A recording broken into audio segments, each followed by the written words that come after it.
दोस्तों, आज मैं आपको एक ऐसी कहानी सुनाने वाला हूँ जो शायद ही आपने कहीं पढ़ी होगी या सुनी होगी। ये कहानी है हनुमान जी और बाली की। और यकीन मानिए, इसे सुनकर आपके रोंगटे खड़े हो जाएंगे। तो चलिए बिना देर किए कहानी शुरू करते हैं। बाली को ब्रह्मा जी से एक वरदान मिला था कि जो भी उससे युद्ध करेगा, उसकी आधी ताकत बाली में चली जाएगी। अब सोचिए, ऐसा योद्धा, इतनी शक्ति भरा योद्धा, इसको कौन हरा सकता है। बाली ने रावण तक को हरा दिया, उसे अपनी पूंछ से बांधकर 6 महीने तक पूरे संसार में घुमाया। ऐसी शक्ति पाकर उसका घमंड आसमान छूने लगा था। एक दिन वो जंगल में पेड़ उखाड़ उखाड़ कर फेंक रहा था, झीलों को कीचड़ में बदल रहा था और लोगों को ललकार रहा था, कौन है जो बाली से लड़ सकता है।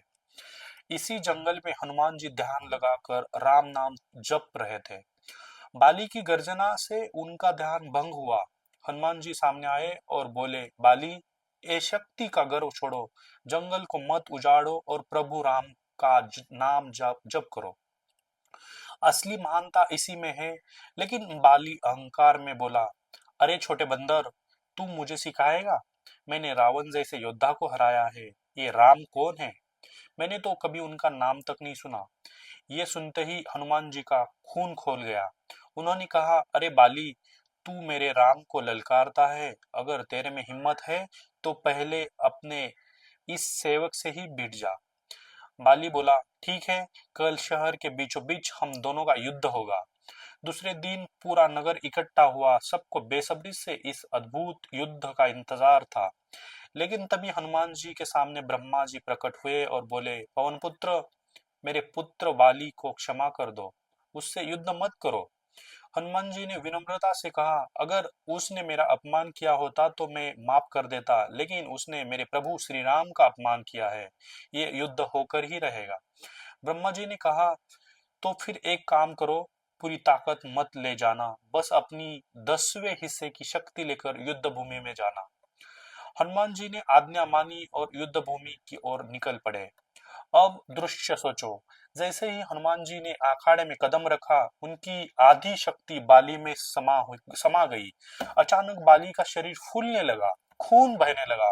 वो समझ ही नहीं पाया कि उसके साथ क्या हो रहा है। तभी ब्रह्मा जी प्रकट हुए और चिल्लाए, बाली, जितना दूर भाग सकते हो भागो। बाली 100 मील तक भागा और थक कर गिर पड़ा। फिर ब्रह्मा जी उसके सामने आए और बोले, ये तो सिर्फ हनुमान जी की शक्ति का 10वां हिस्सा था और तू आधे से ही फटने लगा। सोच, अगर वो पूरी शक्ति लेकर आता तो तू उसी पल चूर चूर हो जाता। ये सुनकर बाली पसीने पसीने हो गया। उसने साथ हाथ जोड़कर कहा, हनुमान जी तो महासागर है और मैं उनके एक बाल के बराबर भी नहीं। मैंने गलती की, मुझे क्षमा करे। उस दिन से बाली ने अहंकार छोड़कर प्रभु श्री राम की भक्ति का मार्ग अपनाया और मोक्ष प्राप्त किया। दोस्तों, ये कहानी हमें सिखाती है कि असली महानता ताकत में नहीं बल्कि विनम्रता और भक्ति में है। हनुमान जी के नाम पर नीचे कमेंट में लिखिए, जय बजरंगबली की जय। अगर कहानी पसंद आई हो तो वीडियो को लाइक, शेयर और सब्सक्राइब करना मत भूलना। Thank you.